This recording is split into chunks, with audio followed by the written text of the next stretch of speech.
And let's proceed to our next category. Next category is, can we have on the screen? Best Sustainable High Barrier Packaging PET Films Award. And the winner is... And the award goes to...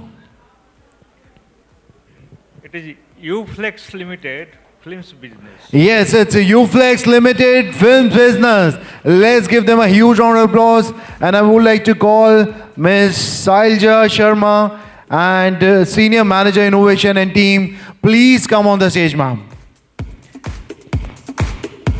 The entire team. Congratulations to UFLEX Limited Films Business. And let's give them a huge round of applause. एक बार जोरदार तालियां हो जाए audience. Thank you.